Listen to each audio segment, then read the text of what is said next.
As I wait for others to settle down, thank you. Good afternoon, members of the media, and thank you very much for the opportunity to engage with the communication by the ANC about its Lekgotla that starts today. The Secretary General will outline what is entailed in particularly day one of this Lekgotla, as well as the overall Lekgotla, and speak to members of the media. Thereafter, we will then take comments and questions from yourselves. Over to you, SG. Thank you very much, spokesperson, Comrade Mahlengi Bengu, ladies and gentlemen of the media.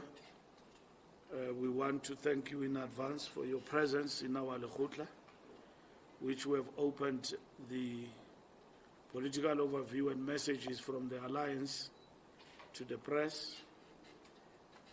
Thank you for being present among us to get first-hand information about the direction we seek to take in terms of influencing the developments in our country.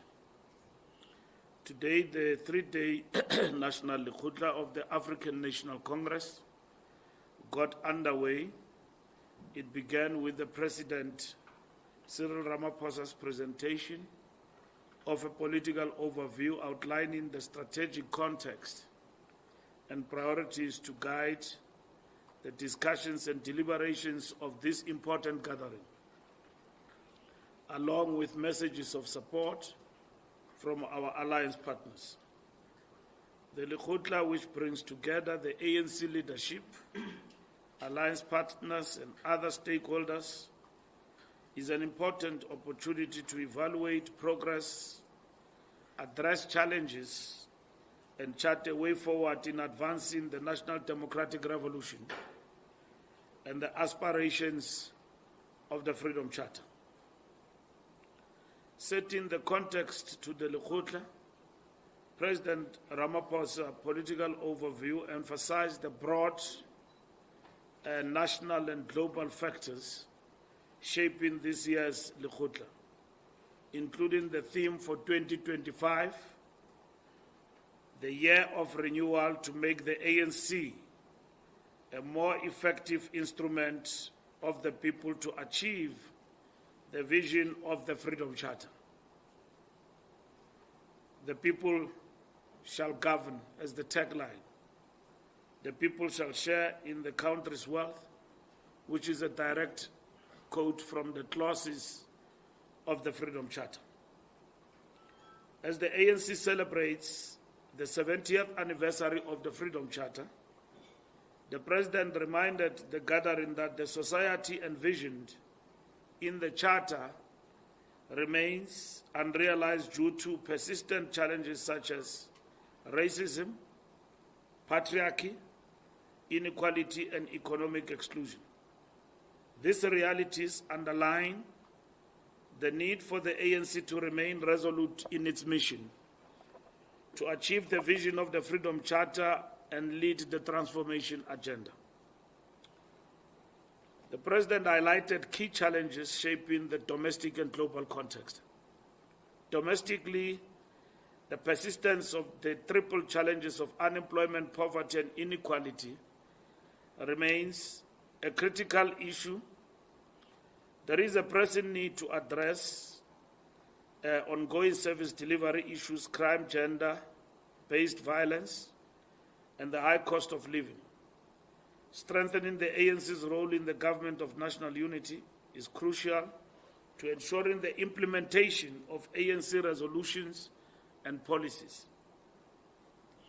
Globally, rising instability and attacks on multilateralism continue to affect South Africa and the developing world.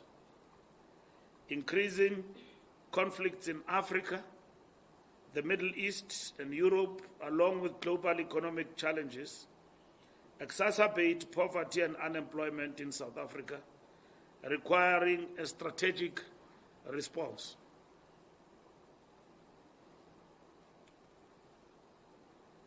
We emphasize three urgent and interrelated priorities to guide the Lekgotla discussions.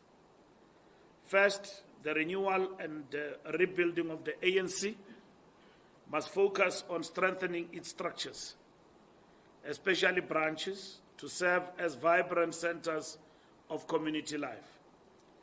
The renewal agenda must prioritize restoring public trust and ensuring the ANC remains a decisive and ethical leader. Secondly, economic growth and job creation must be at the forefront of the ANC's agenda. Opportunities in manufacturing, the green economy, and digital technologies should be leveraged to stimulate inclusive economic growth and job creation. Addressing youth unemployment through targeted education reforms, skills development, and entrepreneurship programs is critical. Thirdly, improving service delivery and accountability is essential. Efforts must focus on addressing water insecurity and eradicating water mafias that sabotage infrastructure. The formalization of informal settlements must be accelerated, and access to basic services for indigent households must be expanded. Developing a comprehensive indigent register will provide critical support to vulnerable households facing rising costs. We also celebrate and reflect on the 300 days without load shedding, which coincided with South Africa's attendance to the World Economic Forum this past week. A delegation of business and government went to World Economic Forum with a message of hope practically in terms of interventions that we are making in terms of improving the economy. The ANC applauds Eskom's achievement of over 300 consecutive days without load shedding, a significant milestone that underscores the progress made under the ANC-led government's commitment to addressing South Africa's energy challenges. This accomplishment is a direct result of the comprehensive measures outlined in the ANC manifesto, including the maintenance and refurbishment of Eskom infrastructure, additional energy procurement, and the transition to renewable energy sources. Stable energy supply is key to unlocking economic growth, attracting investment, and improving the quality of life for all South Africans. It ensures the uninterrupted operation of schools, hospitals, and businesses while advancing the ANC's vision of social transformation. We commend the dedication of Eskom's workforce and all stakeholders involved and reaffirm our commitment to ensuring energy security for the benefit of the nation. It has now been proven beyond reasonable doubt that the commitment that was made by government that we will work to turn around the situation and turn around from an electricity crisis that manifested itself through load shedding, we will overcome. This was not just a mere election gimmick. as it was characterized some months ago. Accelerating land reform and the Expropriation Act is one of the key important transformational matters that this government is accelerating. The President reaffirmed the importance of accelerating land reform as a key pillar of transformation. The recent enactment of the Expropriation Act provides a legal framework to address historical injustices and promote equitable access to land. The Act enables the expropriation of land in the public interest, including for land reform and socio-economic development. Government must prioritize the implementation of the Act to unlock opportunities in agriculture, human settlements, and industrial development. The President noted that land reform is essential not only for justice and redress, but also for economic growth and national food security. And by the way, this matter has been with us in the National Assembly as well as the NCOP up until to the point that it was now on the desk of the President to sign, and he has done exactly that. So all the boxes have been ticked.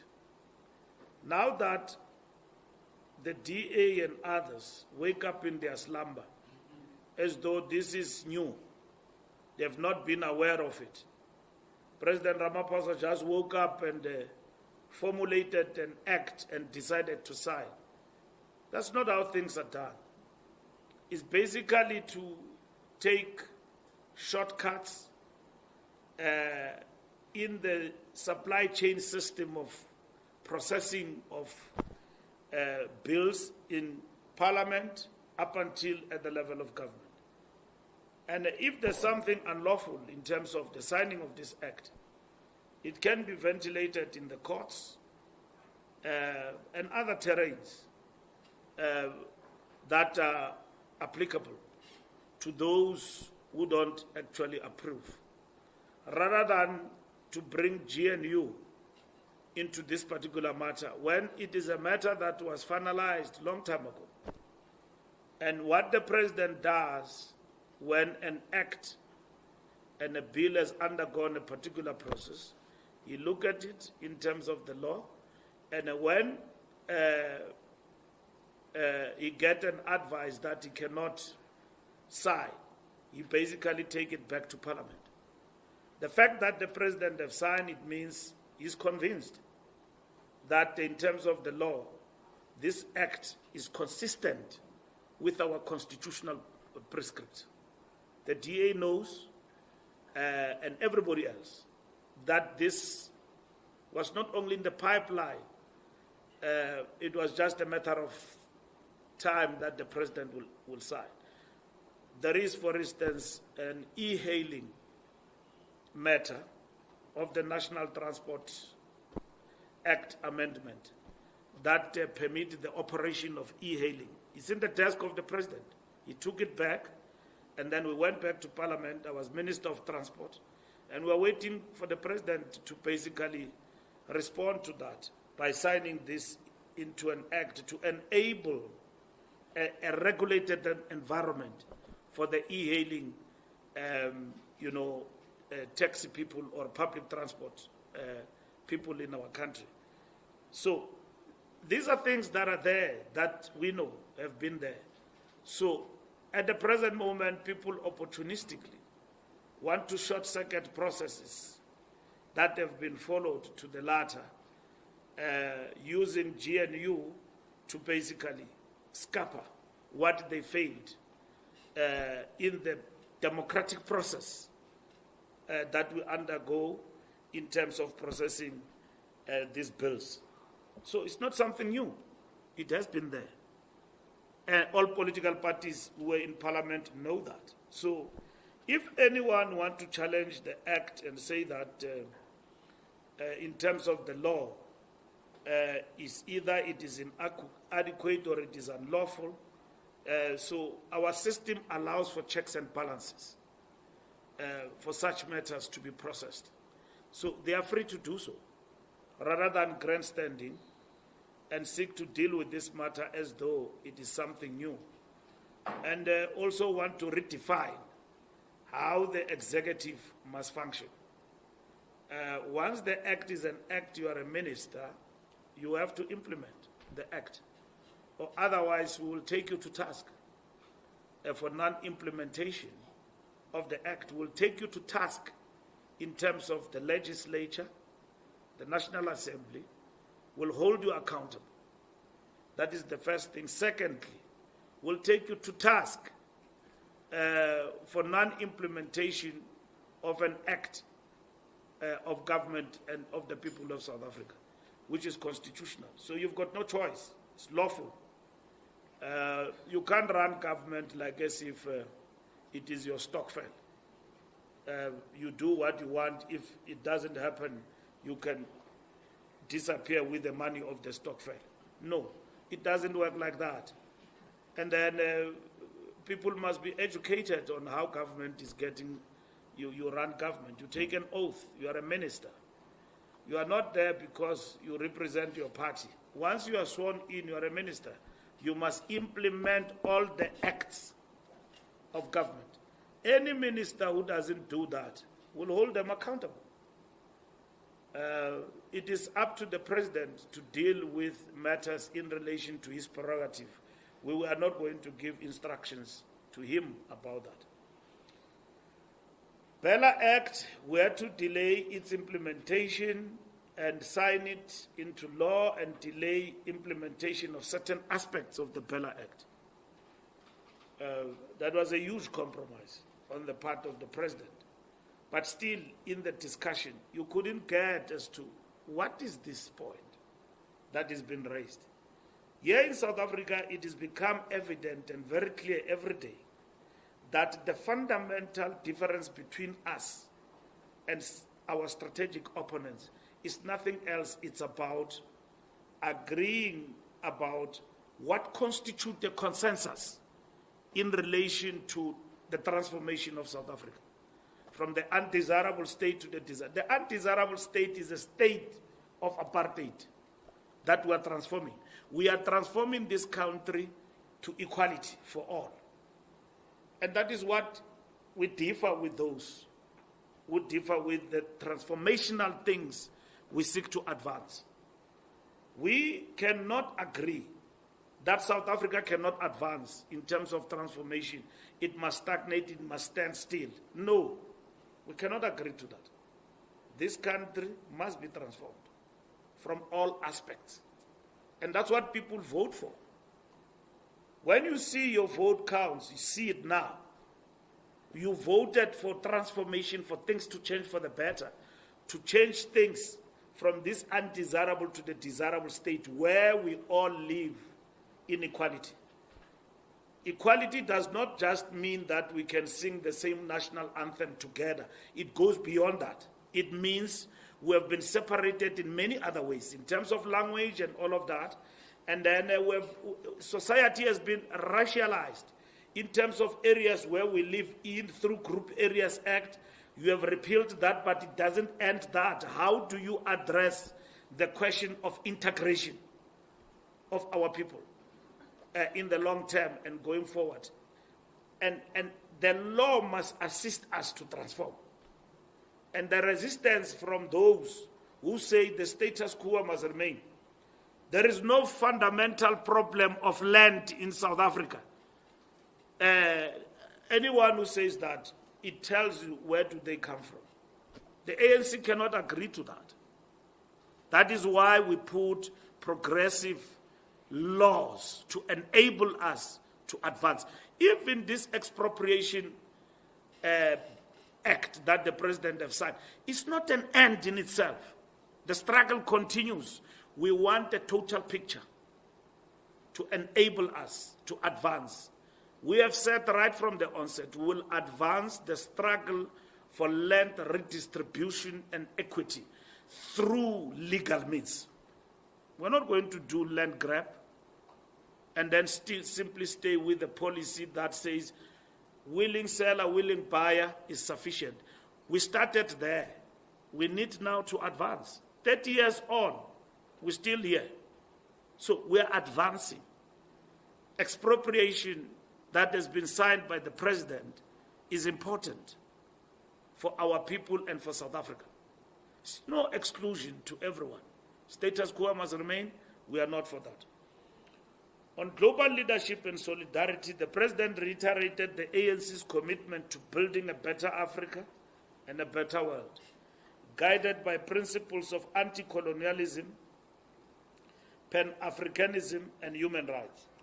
South Africa will utilize its G20 presidency to advance the interests of Africa and the global South, focusing on green industrialization and the strategic use of critical minerals. The ANC will continue to support the struggle for self-determination in Palestine and Western Sahara. And we very much as well welcome the ceasefire agreement. We so wish that it can lead a step further in terms of addressing the question of self-determination of the Palestinian people. But ceasefire is very important. It enables us to advance further.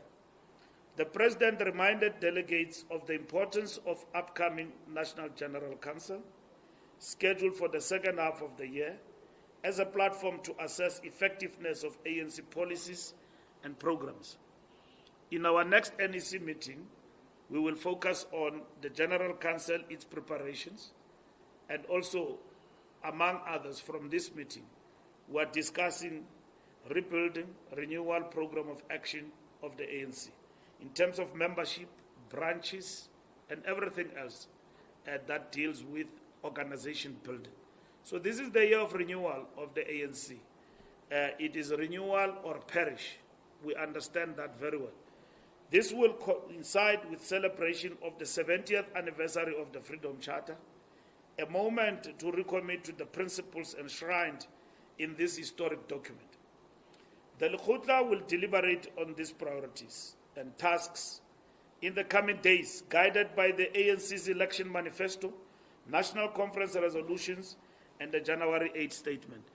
This Lekgotla is not the reinvention of a new policies. We've got policies. Remember, we went to a national conference. I want to explain this to you so that you understand it very clear. Lekgotla is a strategic forum every year that brings us all together to look as to whether are we still consistent with the conference resolutions, are we advancing? And for that year, in terms of the January 8 statement, what are the tasks?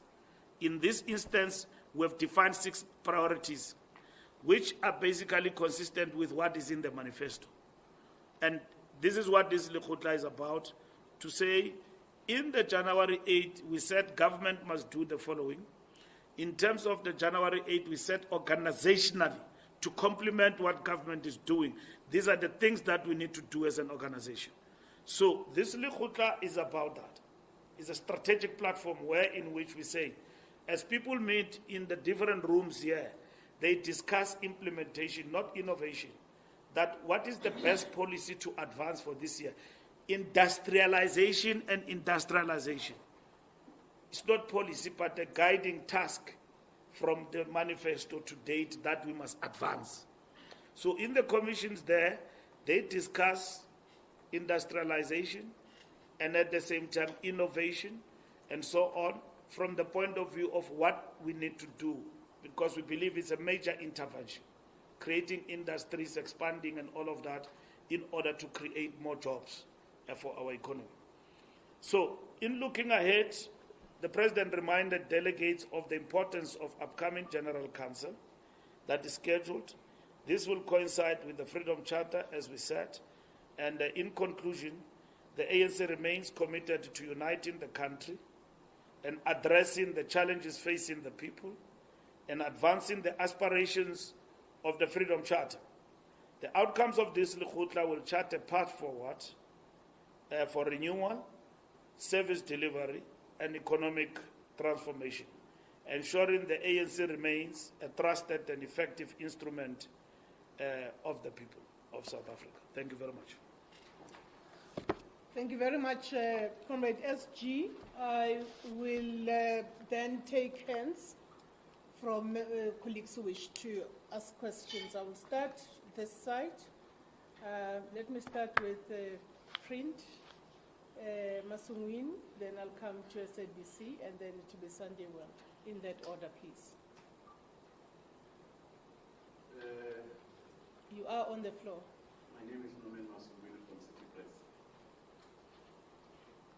Now that the ANC is no longer the government of the day on its own, how are you hoping to implement the resolution or the decisions that are taken here without resistance from the GNU partners? Just like we have seen in the past where the DA was open, or perceived to have been openly defying the president as the in government on LHI, Belabin and others. And what does it say about the ANC or the president's powers when that happened, when in public people or DA ministers were talking a different language from the president and nothing happened to them? What did you do, or what did the president do about that to hold them accountable for talking outside the government and pushing the party politics instead of the government mandate? Thank you. Thank you. SABC. Mr. Mbarula, just your response on Johnston Hayes and DA leader invoking clause 19 of that particular agreement that you had with them on the government of national unity, statement of intent. Then secondly, the battles between Minister Dean McPherson and the Deputy Minister Sihlezi Galala, particularly at Public Works, over the IDT and essentially now on the Expropriation Act that has recently been enacted by President Cyril Ramaphosa. How do you respond to those particular battles? Thank you. Thank you. Sandiwal. Thanks, Madeleine Mawande from Sunnywell. Perhaps as a continuation from Sam's questions, SG, on the issue of that letter by Mr. Johnston Hazen, he raises a point which has been, in fact, a point that has been bubbling under about this confusion about what constitutes sufficient consensus, as it were, in terms of the statement of intent. How do you understand it? And also, I think you also point to that where you say they seem to be confused, raising issues that came before the GNU government. In fact, it is the GNU not empowered to deal with issues that precede the formation of the GNU. And then also with that, many so far, many doubted, well, including me, that the ANC will have these victories that you've had since the GNU. I really thought that the DA was going to, just run you over. But so far, you've done tremendously well. You have, I think it's 3-0 if we talk in soccer terms. How have you done it? What is the strategy? I mean, because even how you place the DA ministers now, you place them in what look like strategic positions, but now you're forcing them to implement ANC policies. How have you done this, and how will you do it going forward to force your policies to be implemented in a GNU that has other parties? Thank you. Thank you very much. I'll take Yense. All right, thanks very much. Moluku here from ENCA. I just want to understand, because prior to the signing of the Health Insurance Act, business canvassed the president not to sign it into an act. I'm trying to understand whether prior to signing the Expropriation Act, perhaps as the ANC, whether you are aware that the DA or any other interested party perhaps might have tried to lobby you and the president not to sign it into an act. But they are accusing you, the DA that is, of doing this because you are doing all you can in order to claw back the support you lost to the MK party. My last question relates to the information we just picked up that the National Disciplinary Committee of the ANC has decided to charge and give charge sheets or charges to 5 leaders of the ANC, Anc Lekgotla, Cedric Frolik, as well as David Makobo, and also Obed Babela. As the custodian of the ANC, as the Secretary General, can you just perhaps confirm or deny those, and also keep us, bring us into confidence in terms of the charges that they are faced with? But lastly, because I'm told that the first 4, the charges relate to the Zondo Commission, people are asking, what about people like the National Chairperson, Mandasha, as well as the First Secretary, Deputy Secretary General, many others, because we understand there's over 80 people who were indicated in one way or the other, who ought to have appeared before the Integrity Committee. That was the last question, Muloko? Yes, yes. Oh, okay. Is that fine, MSG, that we proceed with this one?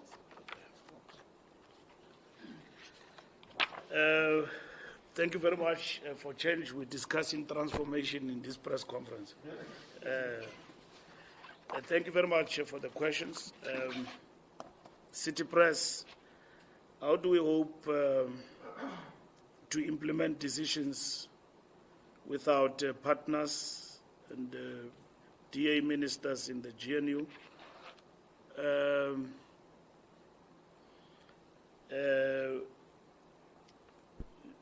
The president of the country is sitting there in the union buildings processing pieces of legislation before him and is guided well into his decisions politically and otherwise and legally by his capable team to make determinations about these bills.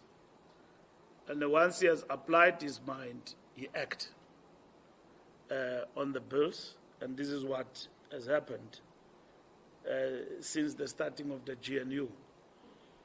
And we have said to you that Government of National Unity is guided by the statement of intent in relation to constitutionalism and the rule of law. But we have said to you that GNU is not a melting pot. You've got political parties that don't agree among themselves. And in particular, the main contending forces there is the ANC and the DA.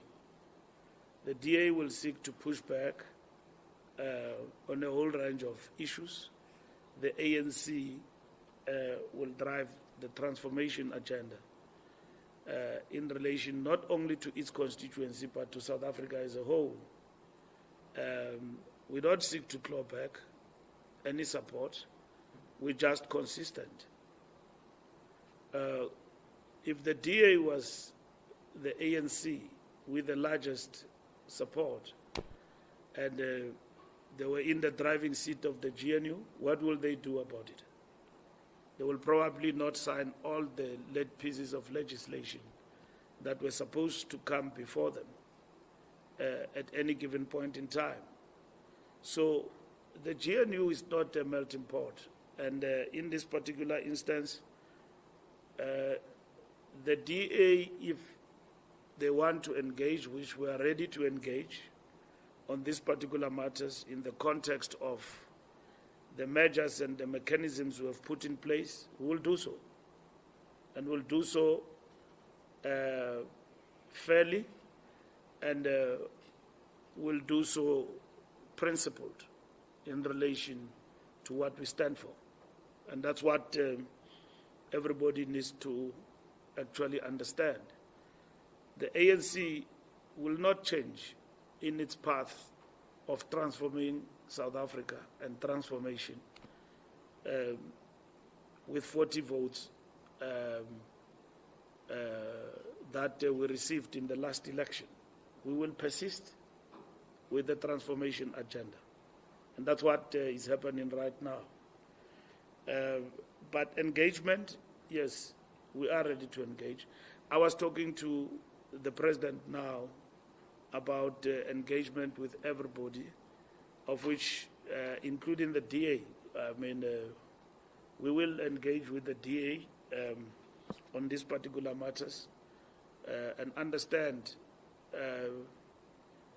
where they come from, even though we are clearer about where they come from, because we ventilated these matters in Parliament in the 6th administration. We engaged in portfolio committees, we engaged in discussions, and then we managed to pass the bill in Parliament. It passed, went to the NCOP, passed. They were there. Now it is before the president, and the president says to South Africa, I'm signing it into law because nothing is prohibiting me from signing this bill into law. It's an act now. So what is the issue? The issue is not whether it is unlawful or not. It is a fundamental ideological issue about the direction we need to take in this country. Redistribute, and at the same time ensure that those who are in the fringes are also benefiting in terms of the land redistribution program of this country. And that's what is happening right now in our eyes and to everybody's understanding. So we are ready, City Press, to engage. DA, there's no DA minister in the GNU. It's ministers who must conduct themselves in terms of the prescripts of the law. I'm not going to use this language that if they don't want, they can go. No, it doesn't work like that. Because when they chose to participate as a party, they knew what they want. Because it is very clear to me every day that they wanted to put brakes on transformation. And by day, if they get frustrated and they don't succeed, they might embark on other ways. And it's up to them as the party. But when they make the choice, they knew the path they were embarking upon. The same as us.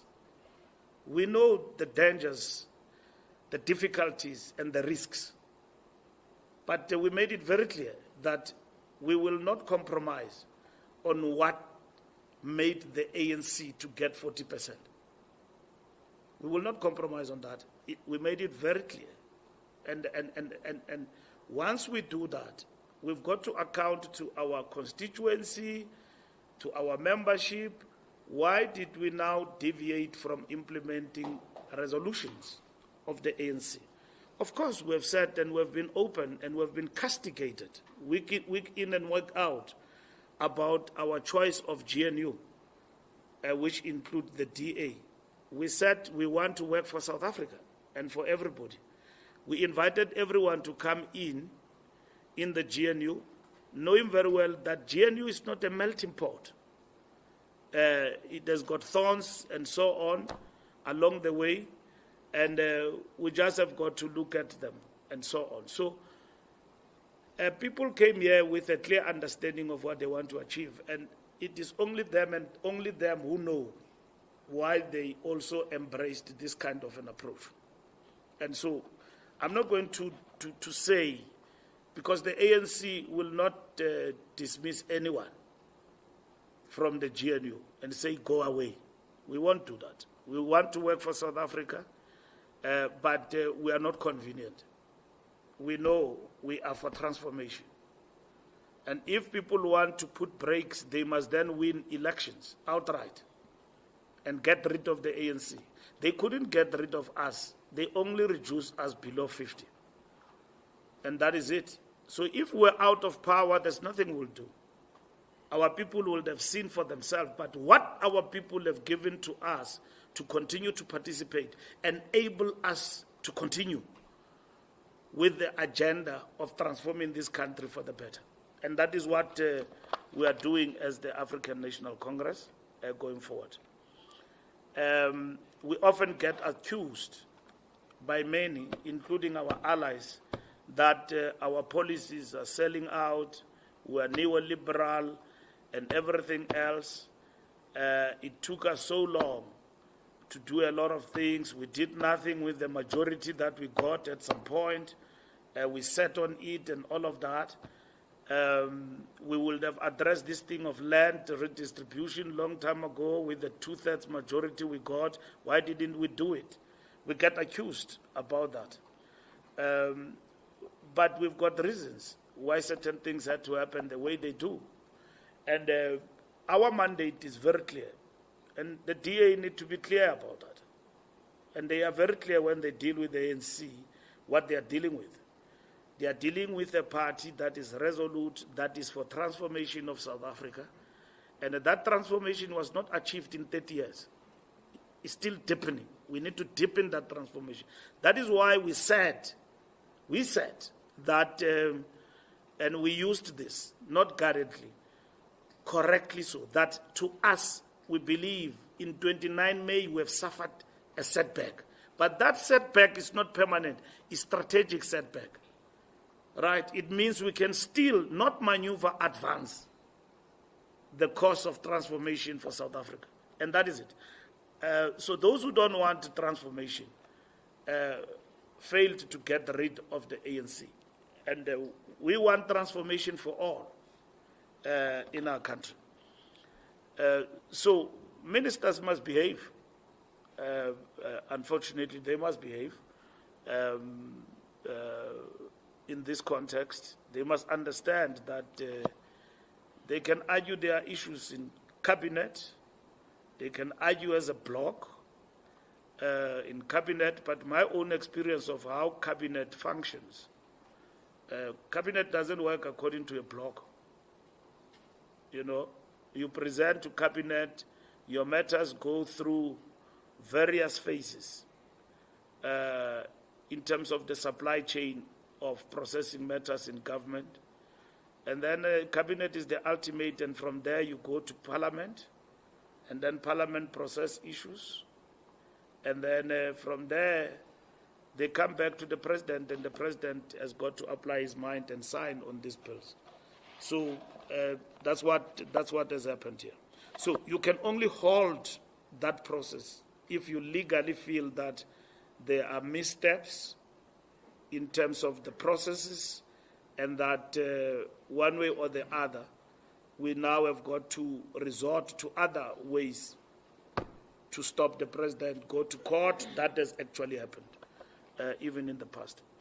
SABC, Clause 19, we were happy to see how it's been invoked by the DA. I saw John Oosthuizen saying that.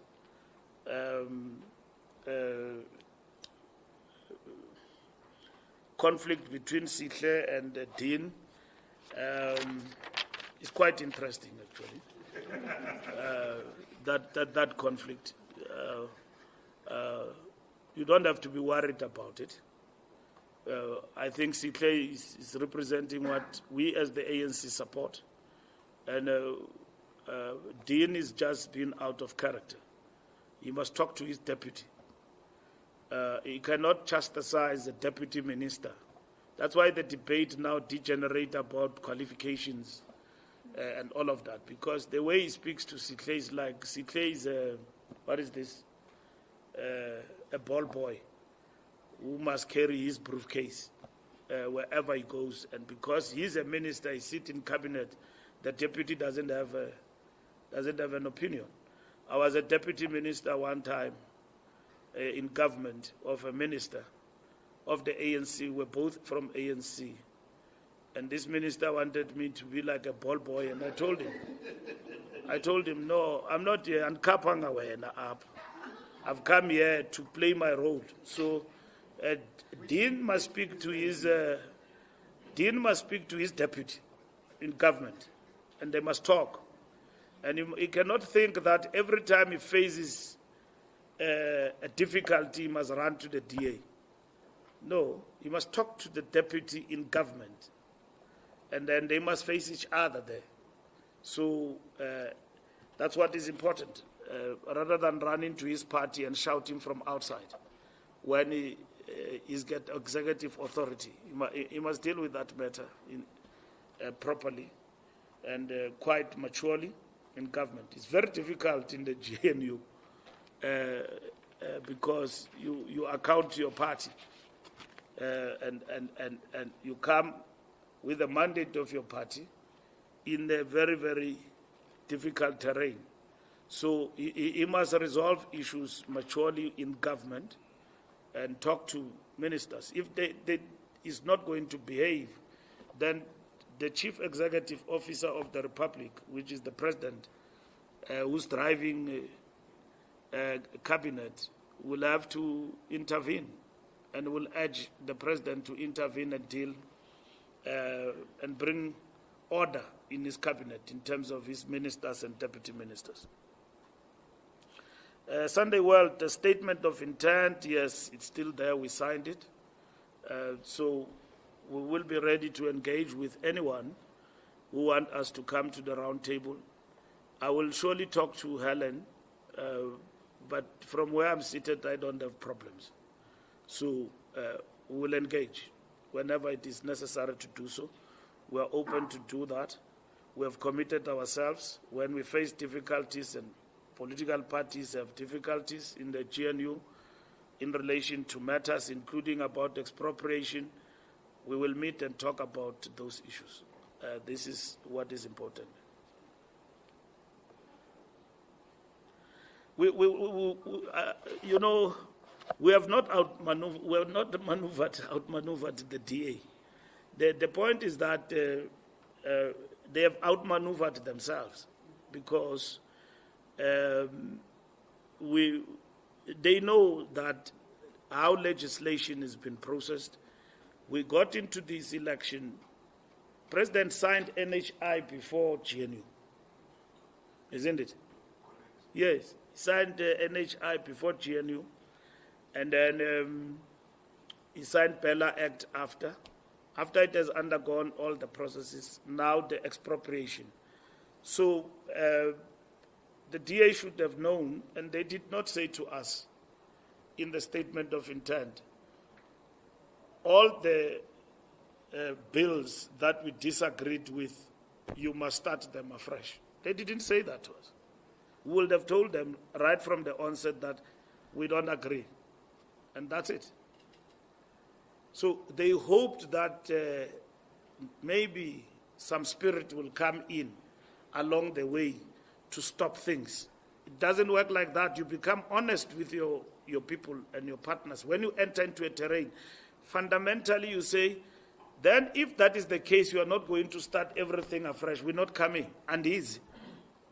They didn't say that in the negotiations. It was not there that we will... when you want to pin things around documents, and then you then pick up a clause and say, let's go. In terms of this clause, Section 19, how will it reverse what is happening right now? We can go and talk and discuss. We will engage. We are open to do that. But the matters are resolved in government. That's where they are. So Paul Mashatile, as the deputy president, is chairing that committee where they all sit. So let them go and sit there in the committee and discuss this bill.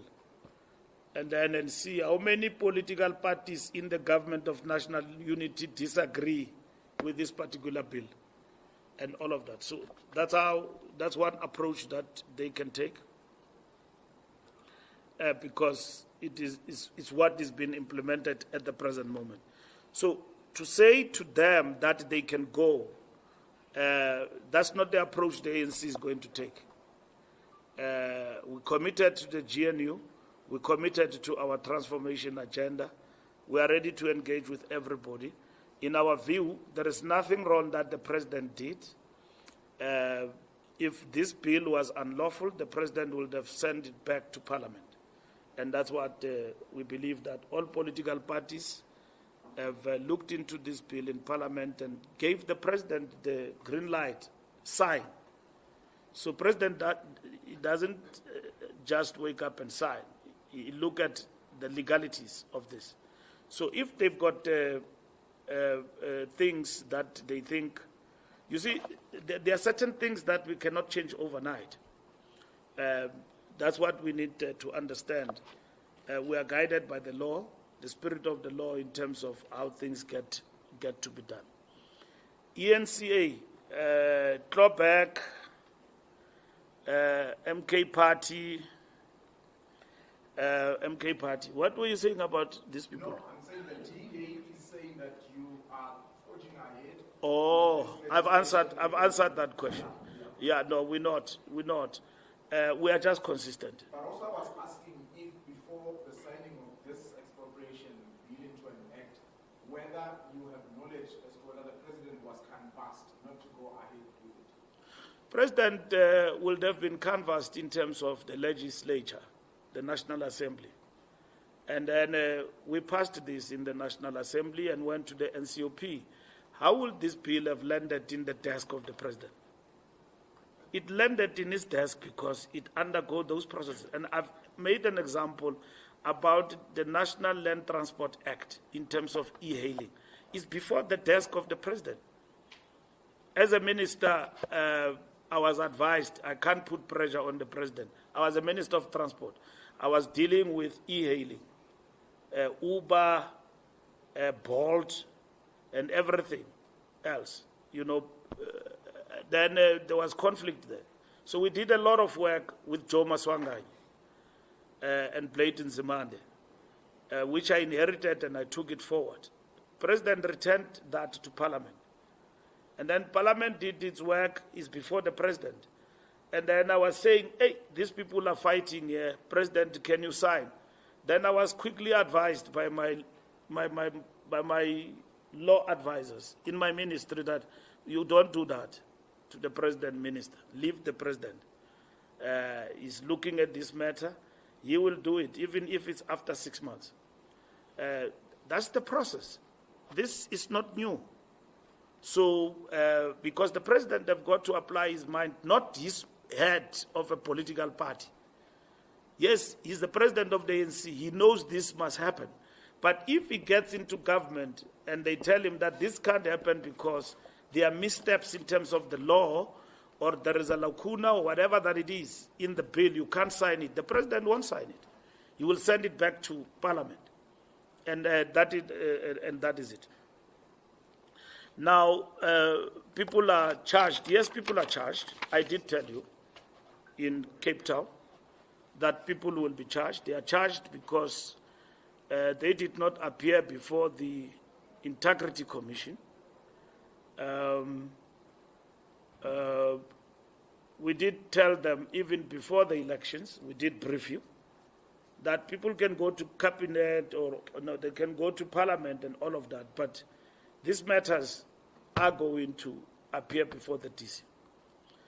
I was painstakingly explaining to you every press conference about Integrity Commission that the NEC, this NEC, took a decision that the following comrades must be charged. And that's what is happening right now. And that is being implemented. I told you that Obed will be charged in terms of issues you know about, and that matter is before the DC now. And I told you that we are going to act on others who have been showing wayward behavior, thinking that we are in a place where they can do as they wish in the NC. And the NEC said, Secretary General, act. And I've explained to you, I'm explaining again. When people get charged, it's not the decision of the NEC most of the time. They get charged because you have crossed the line. We have said, here is the line. Anyone who crosses this line, the organization must act. And the organization can't have eyes and all of that. We have said in the ANC there is no difficulty for anybody to express themselves in one way or the other, politically. We are an organization that embraces the principle of dissent. We won't charge anybody because he's got a different view. There are many different views today here, I'm sure, inside. If you get there, you will get into the commissions, you'll get different views. You saw almost the alliance, how they were speaking in the morning and all of that. And that's why we have said that you cannot attack Solima Paila because he represents a different view on behalf of the party. It's not his view. The Communist Party met with the ANC. As the SG of the ANC, I cannot in public attack the General Secretary of the Communist Party because he does not, it's not him. The Communist Party have got a different view in terms of GNU.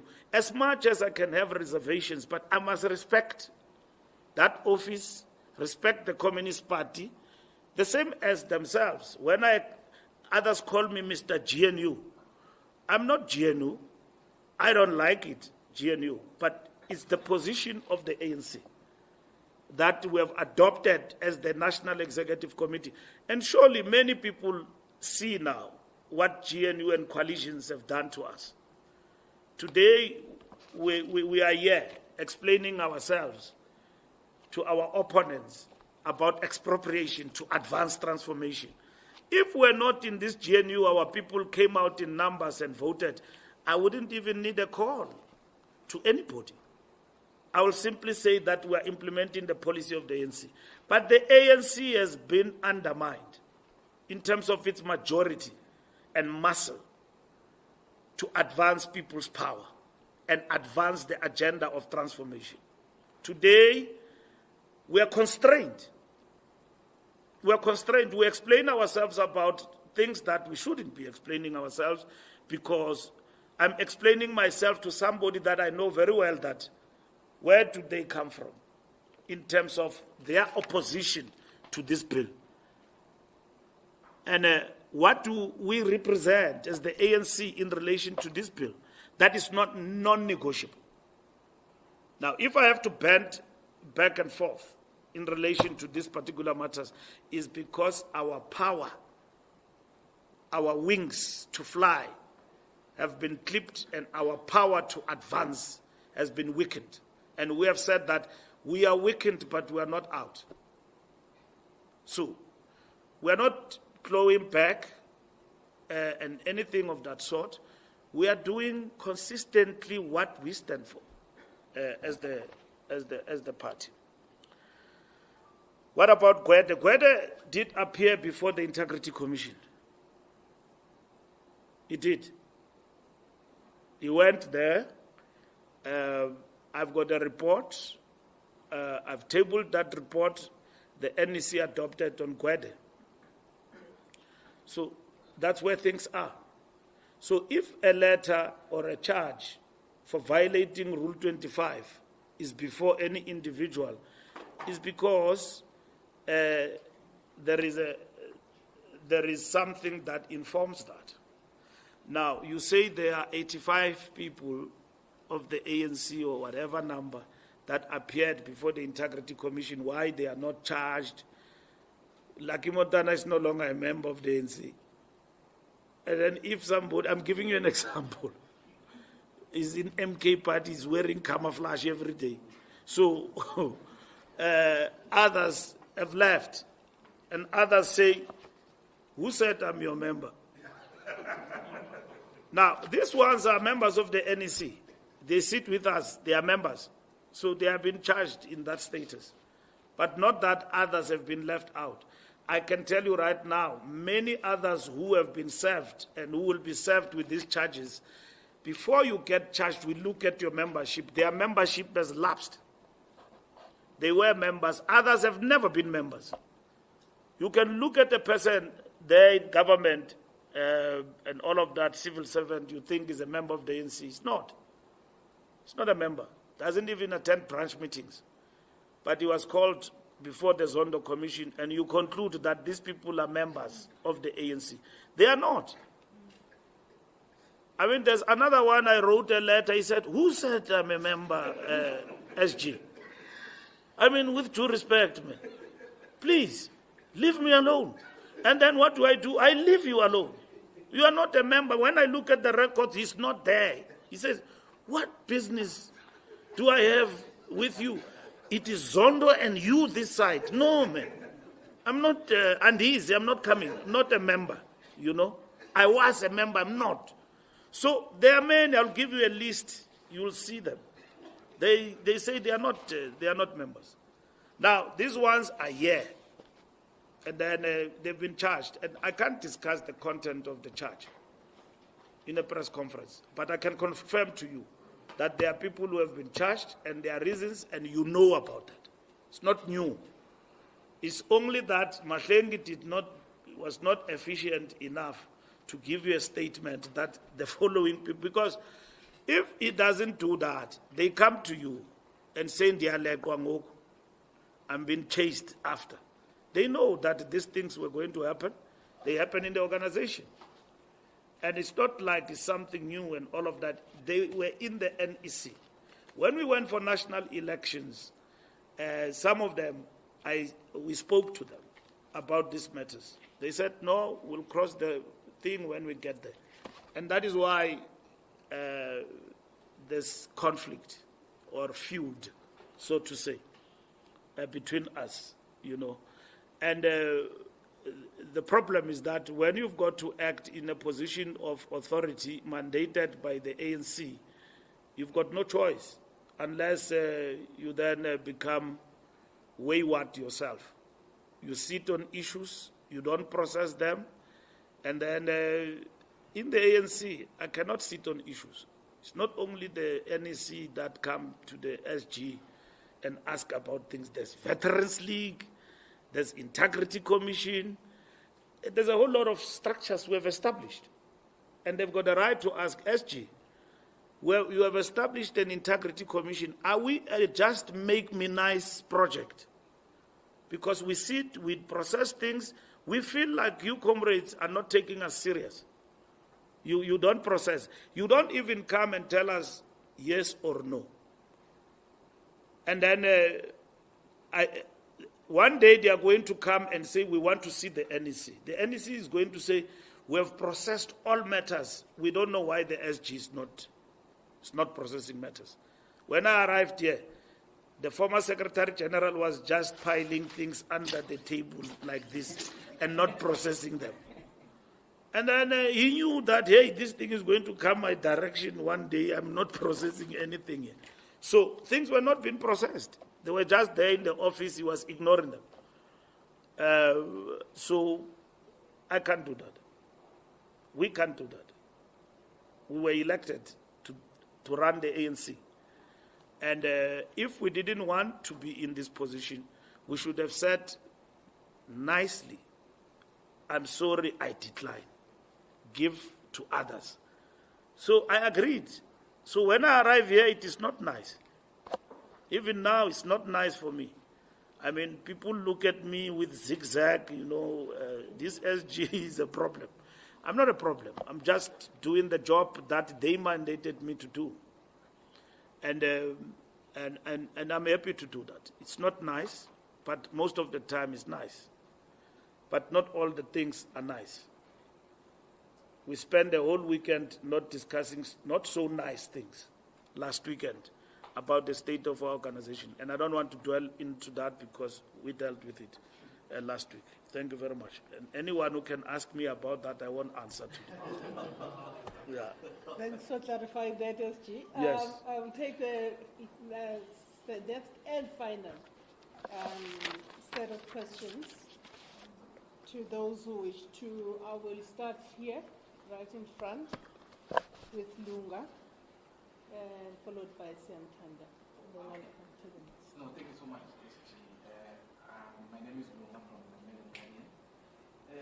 My first one would be, I know you said at one of the press conferences that the NEC mandated you to start putting the Integrity Commission's appeal. I just want to hear, has that been done? And will those who the Integrity Commission find guilty then be able to access the appeals, or what do they do as a recourse after they've been found, if they do get found guilty? And also, last week, you cautioned us at the press briefing that about that lady,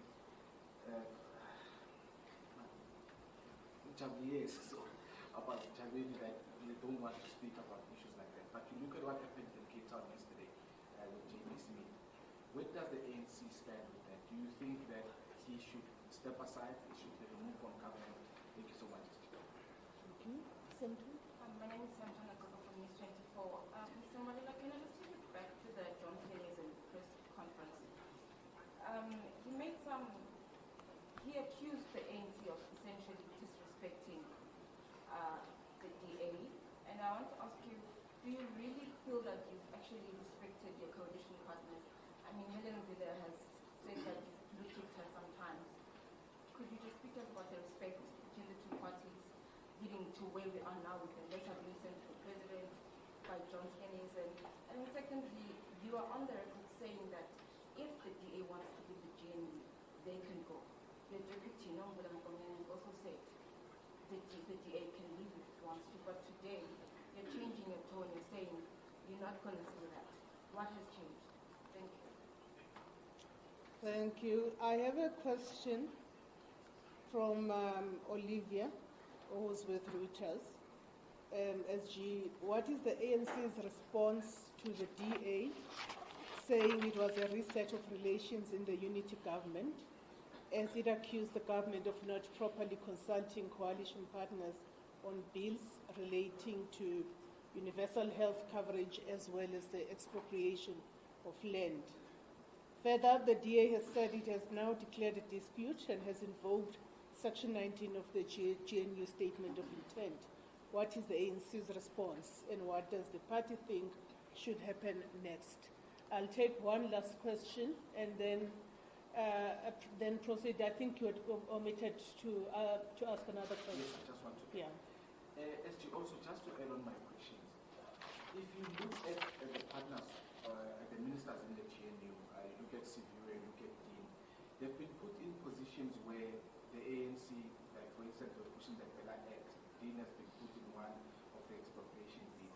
Was it a strategy of the ANC to put them in positions where their voters are going to go against them in future? Because as a minister, they have to implement this thing that government has said must go into. So was it a strategy to put them in a compromising position? Thank you. Right. Can I then move on to the second row? We all good here. Okay, I'll take the last and the final row. Moloko and my brother over there. Yeah, mine was just a follow-up question. Now that you confirm, SG, that the 5 have been served with charges, when does the step-aside rule kick in, seeing that some of them are presently in this authority? Thank you. Thank you, SG. Jackie from Labwell Set. Mine is a quick one, and it pertains to the Land Expropriation Act. Sorry, from? Labwell Set. Love Welt. Okay.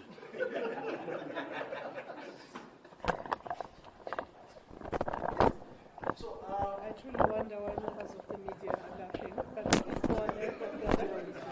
You are protected. So, as you mind, it's about the expropriation bill and the community engagement program. We all know in this room that the land issue has been, it's hitherto a very complex and a sensitive issue. A lot of people have been waiting for this as and the expectation has been predominantly underpinned by the issues of human settlement. Does the ANC have a plan to leave this Lekgotla with a program that will seek to engage communities to avoid issues of land grabbing, so that the ANC does not find itself in a compromised position where it has signed an act that allows people to embrace land grabbing? Thank you. Thank you very much. That this is a sheer indulgence. You'll be the last person. Thanks for hanging out. Be very short. Let us you on the issues of the these comrades who have been charged by that. I know you say you won't divulge what the charges are, but you are really leaving us with speculation. Maybe, just to say, for instance, where I'm seated, I'm wondering, is ill-discipline for refusing to go to the IC, or what is it exactly? At least give us the broader explanation of what the charge could be. And also with that, you say, what did you say? Oh, Mr. Mandashi is not charged because he went, but this reporter also went to the IC, but he is among those that are charged, well, according to my brother. So that is the question. Maybe to emphasize on Lunga's point about J.D. Smith, maybe broadly as to what is your comment on the corruption allegations in the city of Cape Town? Because J.D. Smith is not the first one, it was Manusi Boys. GA is always the first to make noise about corruption. What is the ANC view about what seems like endemic corruption in the DA-run city of Cape Town? And maybe on a final lighter note, who is this minister wanted you to carry their bag?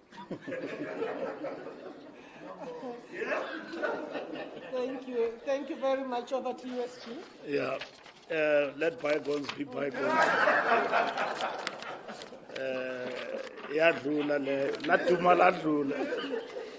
Thank you very much, Lunga. Lunga, Integrity Commission, that matter is still being processed after the adoption of the terms of reference, exactly what it means in practice. So I hope that by the time we get to the NEC by February, these are some of the matters we need to close. But the terms of reference are there, have been adopted. The Integrity Commission, we have briefed them, they are working within that. The part that we need to clarify is this one of the appeal, which in our engagement we needed to clarify further because they raise questions around that as to what does that mean and so on. So we need to deal with that particular issue. We're very honest with the DA. We don't work with, and like with all other political parties, we didn't place anybody in any position. They chose those positions themselves. They wanted DTI, we deadlocked. But these positions, we didn't give them. They chose them. And then we wouldn't leave basic education to the DA. We didn't leave public works to the DA. All positions in the GNU are critical. But you see, because you are an honest partner, you can't fool the people of South Africa and say you came with, what is this thing? A concept coined GNU in order to manage South Africans. And then you go and give people positions in the GNU that are less meaningful.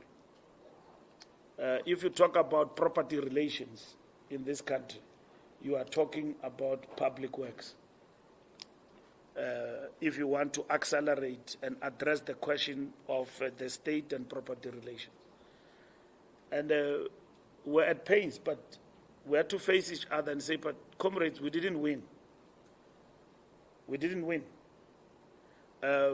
We registered excellent results.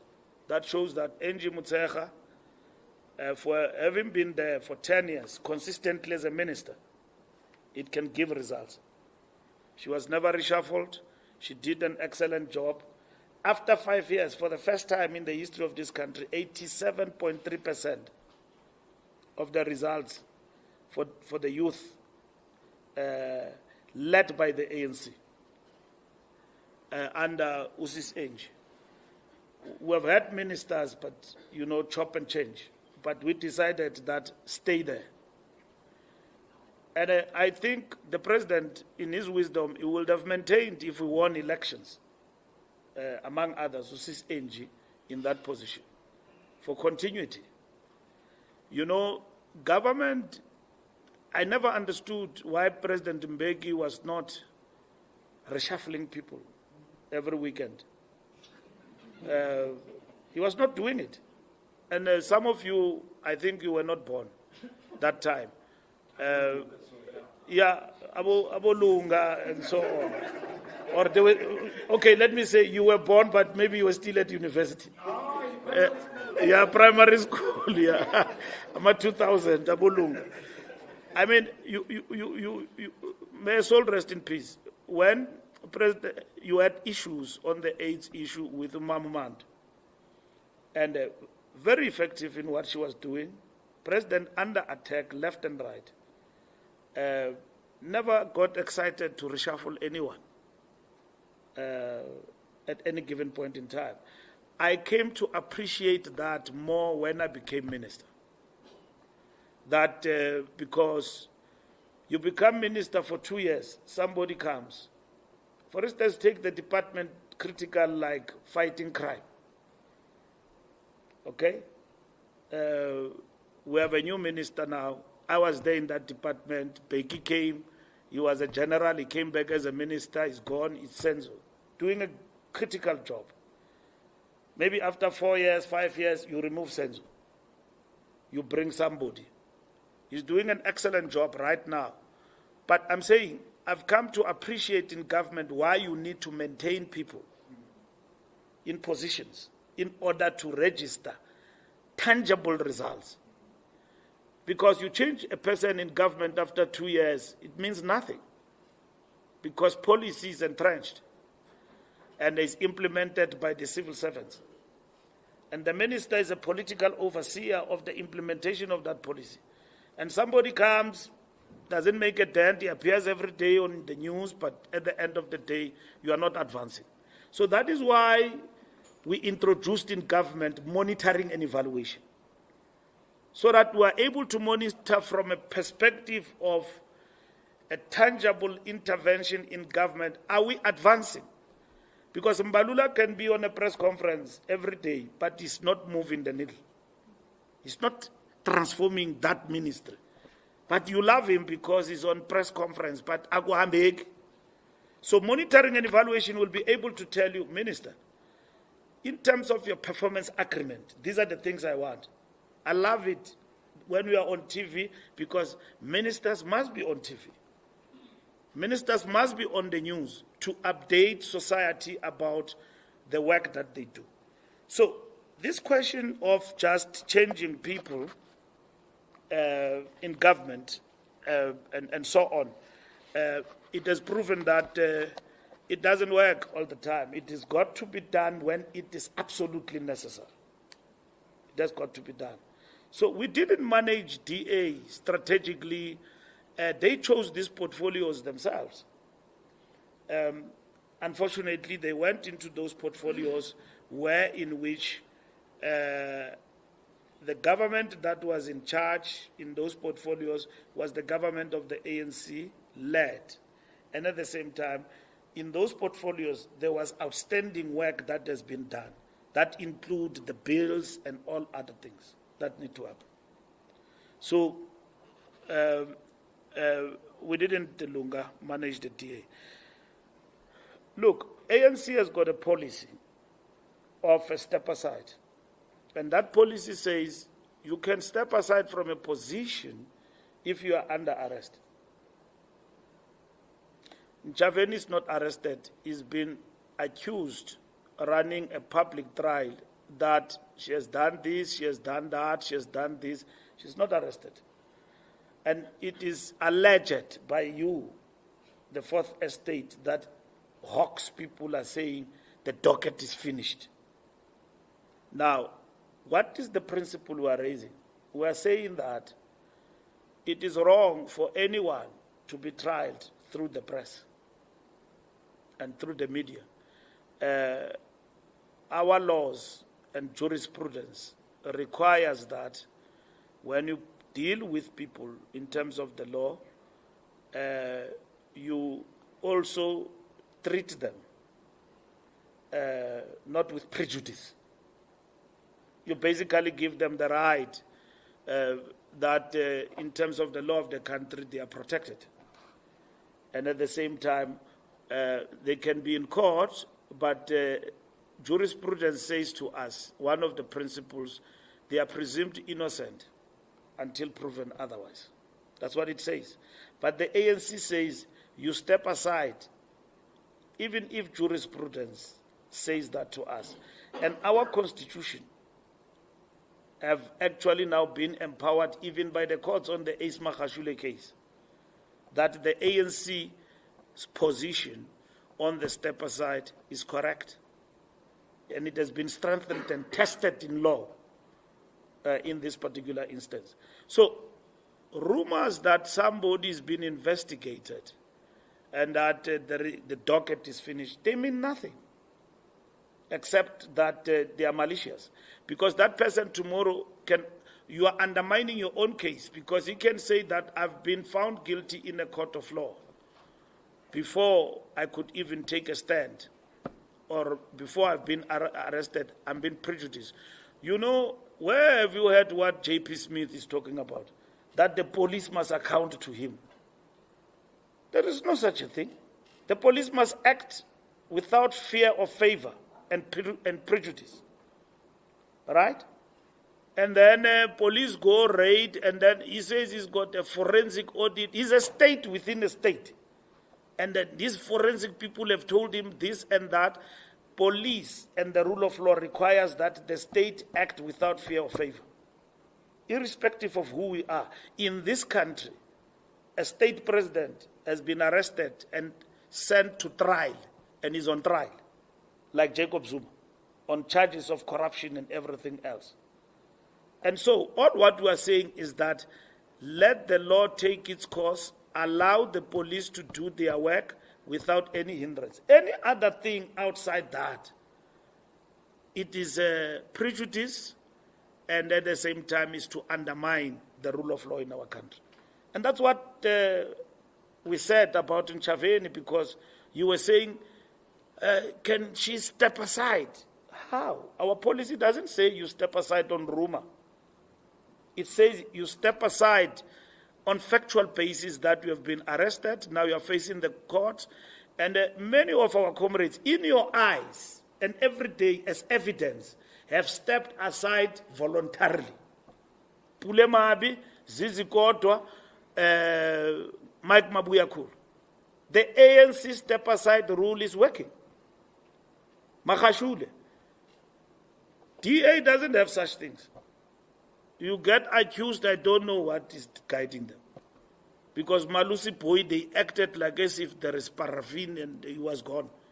And then JP Smith, Uzabati Nabantu who blow hot and cold, who are not guided by any set of principles. The law must act on JP Smith like any other person.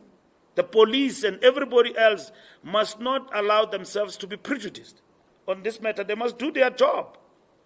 And they must not do Hollywood-style things. We abhor such actions, because out of that, you don't gain anything. It's just that police have parked hawks, 15 cars, they took you. After 10 days, you are out. In the Kumbuze Lokshini Lama Papen Kulela Kwana, Omyu Pute Beteng is in Tango, Babanjo every day, in the afternoon, we are buoy.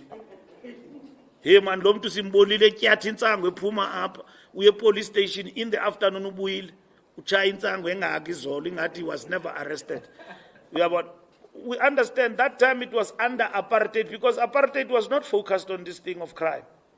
It was focused on us, politicians, and young comrades and everybody else. They were not focused on crime.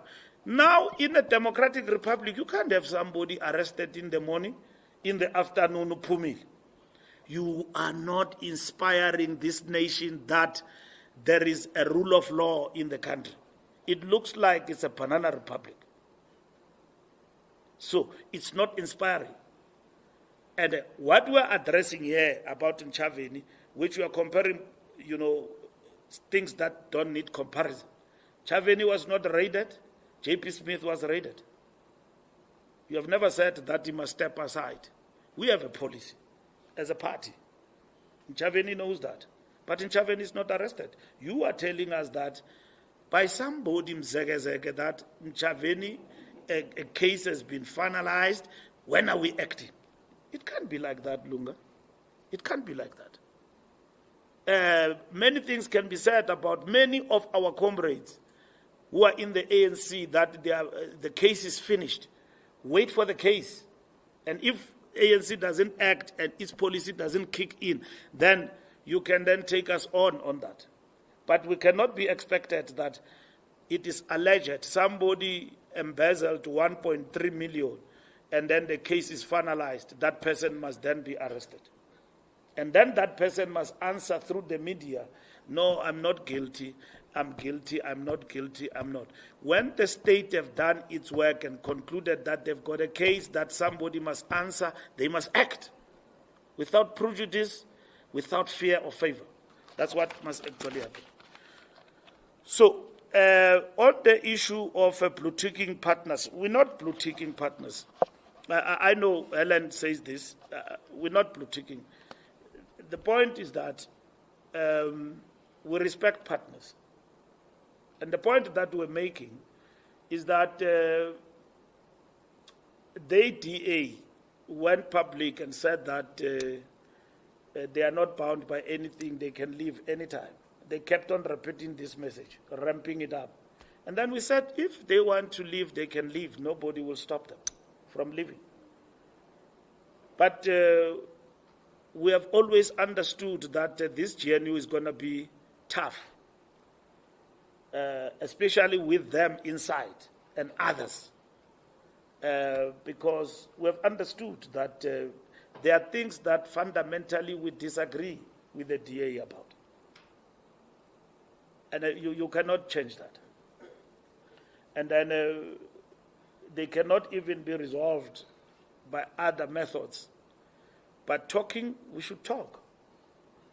Like I say to you that in our discussions, there was never a clause in our engagement that you are now going to put a moratorium on passing the bills that we disagreed with in the National Assembly. It is not there. And then let's negotiate that. Let's discuss that. And then today we will be very dishonest to renege on that if we agree to it.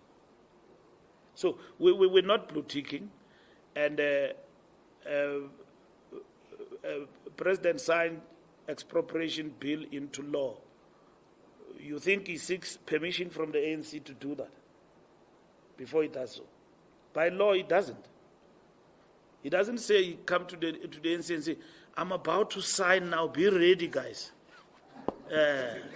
I'm about to sign this into law, be ready. Luthuli House, SG, be ready. This afternoon, I'm saying, no. As a matter of fact, he came from Switzerland. I saw him, and then the law was signed, and then we said, we clapped, because that's the right thing to do. We clapped. And if also he doesn't sign, we will look at it and say, what happened? And then our parliamentary committee will say, President, have returned this bill for the following reasons. Back to Parliament. The portfolio committee, legislature will tell us that. In terms of the law, the President, the oath he has taken, he's exercising, because he must be fit and proper.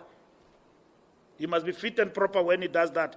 That's why he's got advisors, he's got consultants. He takes time on this thing. And if it doesn't work, even us in the ANC, bills that we think are progressive have been returned back to Parliament. We had to restart again because we were told that they are unconstitutional. So we don't blue-tick our partners, and we respect everybody we are with in the GNU, and we are open to engagement.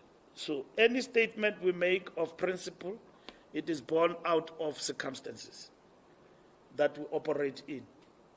So that's what is important. Reuters, reset of relations have never disintegrated.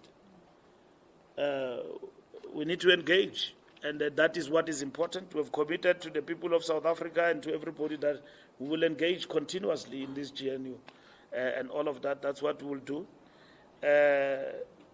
of course, there are times when we're supposed to meet with Helen Zille, we could not meet, but it doesn't mean that I'm not committed or I'm politicking her and all of that. So,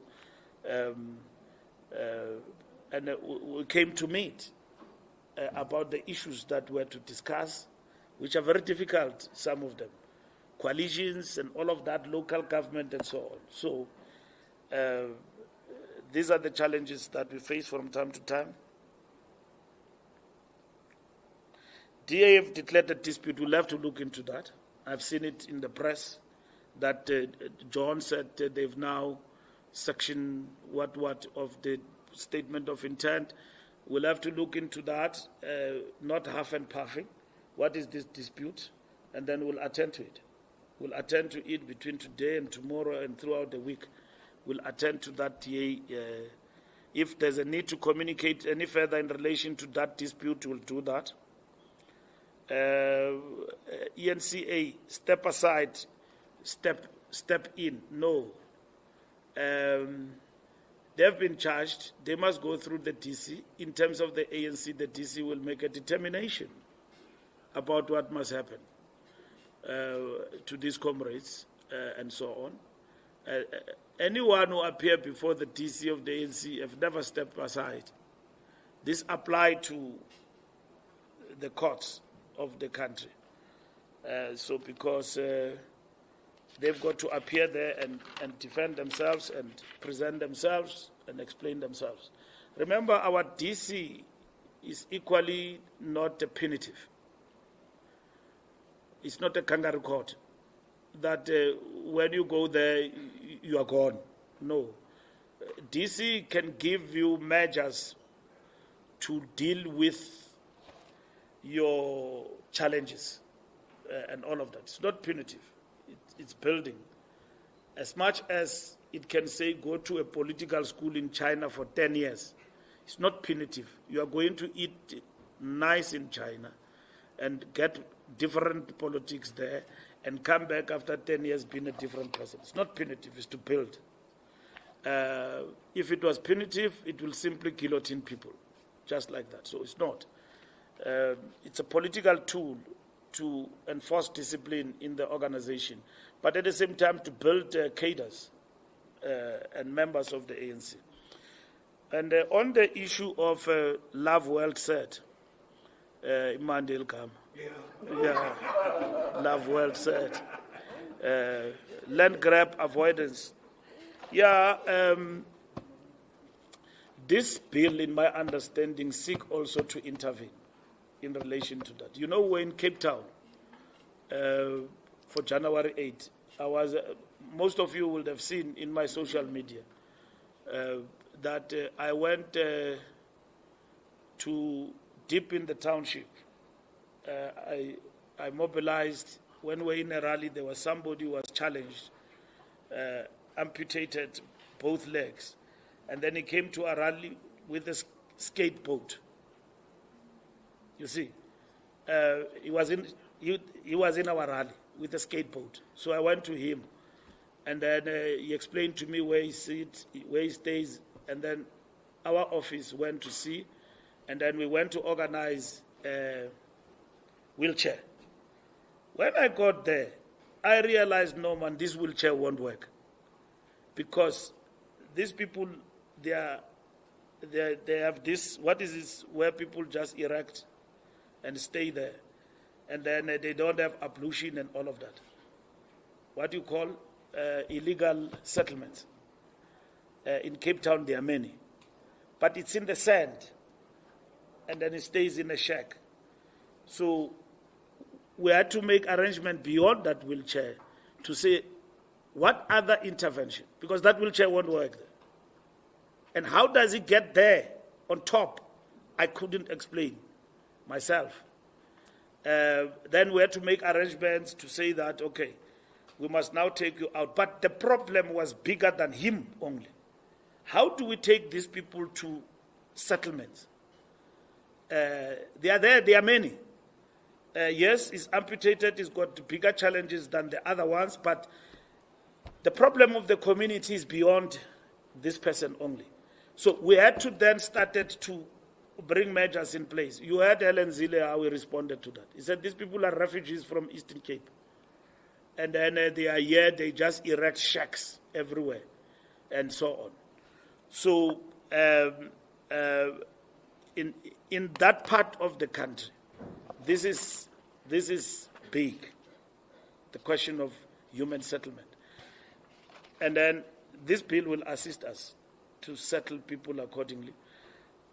When I was minister, one of the biggest challenges we had to deal with is human settlement on the rail line, which gave us difficulties to operate. So we had to give those people human settlement. It was a challenge with the city of Cape Town to do that. And then here in Gauteng is huge. So this bill will also help us to address those issues, to avoid land grab. And then Sunday World, what are the charges? We explained to you, people are charged for not appearing before the Integrity Commission. So the Integrity Commission referred their matters to the DC. It is a misconduct. When you are asked to appear before the body, you don't go. So they then pass a judgment, not a judgment, a decision that these matters must be taken to the DC. First meeting after the conference, this report came, and then the NEC adopted that comrades must go to the DC, and that they must go and explain themselves there to the DC why they didn't go. So that is exactly that. Op-ed, you know, most. It's about contravention of ANC policy. Zizi, I don't know, but I think the Integrity Commission itself had recommended that Zizi must go to the DC after he appeared before it. Yeah. So,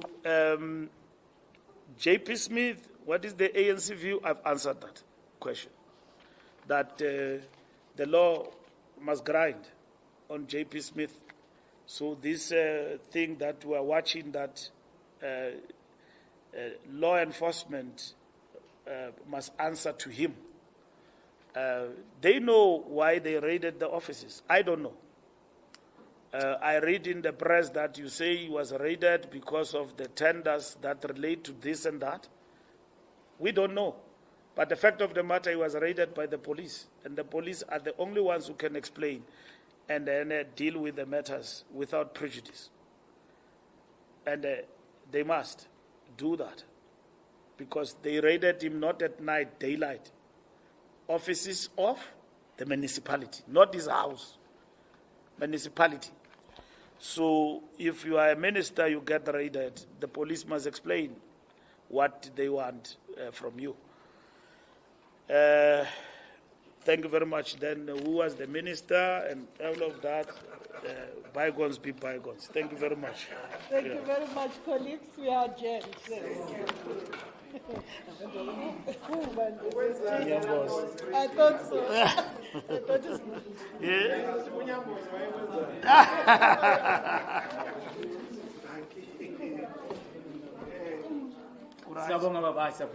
Okay. Thank you.